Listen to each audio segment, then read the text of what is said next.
1000 টাকা কাউকে দান করলো, বলতেছে যে কোনো গরিব দুঃখীকে সপ্তাহে 100 টাকা করে দিতে হবে, সেটা হচ্ছে সুদ।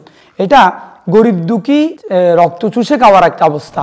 এনজিও এমনভাবে বেড়েছে, প্রতিটা ঘরের এমন কোনো ঘর নাই এনজিওর সাথে সম্পৃক্ত নাই। এটার কারণে গরিবে থেকে যাবে, কোটিপতি হবে।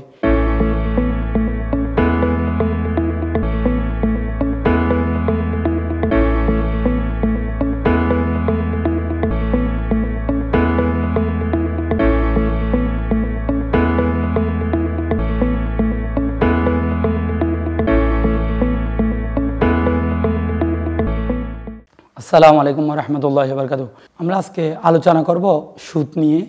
আসলে কোরআনের পাকের মধ্যে এই সুদকে হারাম ঘোষণা করা হয়েছে।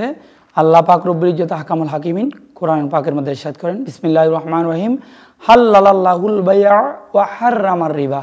আল্লাহ পাক রব্বুল ইজ্জত আহকামুল হাকিমিন এই সুদকে হারাম করেছেন, ব্যবসাকে হালাল করেছেন, সুদকে হারাম করেছেন।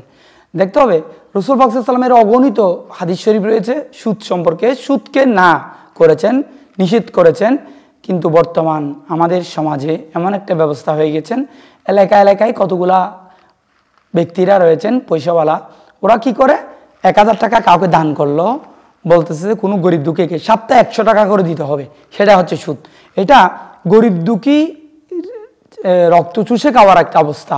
আর এনজিওর কথা তো না বললে নয়, যেমন কতগুলা প্রতিটা এলাকায় মা বোনরা সারা বাংলার জমিনে এনজিও এমনভাবে বেড়েছে, প্রতিটা ঘরের এমন কোনো ঘর নাই এনজিওর সাথে সম্পৃক্ত নাই।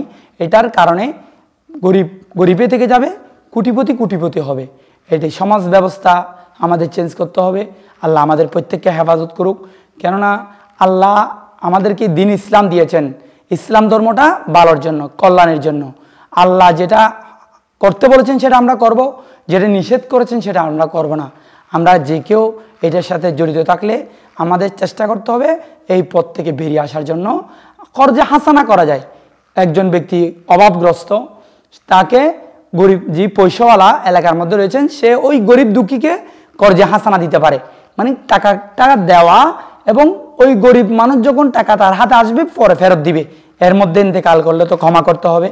কোরআন শরীফের মধ্যে করজেন হাসানান এই ধরনের সূরা মুজাম্মিলের মধ্যে রয়েছে, করজেন হাসানান এই ধরনের একটা আয়াত, একটা অংশ আমি বললাম, করজে হাসানা। তাহলে সুদ থেকে বের হয়ে আসে আমরা যেন করজেন হাসানা, মানে কর্জ দেওয়া, মানুষকে ধার দেওয়া, এটার মধ্যে আমরা একে অপরকে সহযোগিতা করি।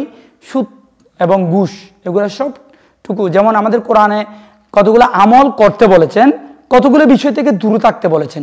যেমন অনেকে বলে সুদটা কি, 10টা আলু কাউকে দিলাম, আমি 10টা আলু কাউকে দাঁত দিলাম, 10টার বিনিময়ে আমি আরো 2টা, এক সপ্তাহ বলুন, 1 মাস বলুন, 2টা বাড়িয়ে নেওয়া, মানে 12টা ফেরত নেওয়া। জিনিসের বিনিময়ে জিনিস হলে হতে পারে, অথবা টাকার বিনিময়ে টাকা। হাদিসে পাকের মধ্যে যেমন আত্মমর অবিত্তমর এই ধরনের সমজাতীয় বস্তু, একই বস্তু বাড়িয়ে নেওয়ার সময়, ফেরত নেওয়ার সময় বাড়িয়ে নেওয়া, সেটাকে সুদ বলা হয়। বেশি নেওয়া আমরা যেন সেভাবে না করি। অনেকে অনেক ধরনের দানের বিনিময়ে দান নিয়েও মানে বেশ করে দিবে, 1 কেজি বাড়িয়ে দিবে, এভাবে বলে থাকেন। আমরা এই পথ থেকে যেন আমরা বেরিয়ে আসতে পারি। আল্লাহ আমাদেরকে সেই তৌফিক দান করুন। ওয়া আখিরু দাওয়ানা আলহামদুলিল্লাহি রাব্বিল আলামিন।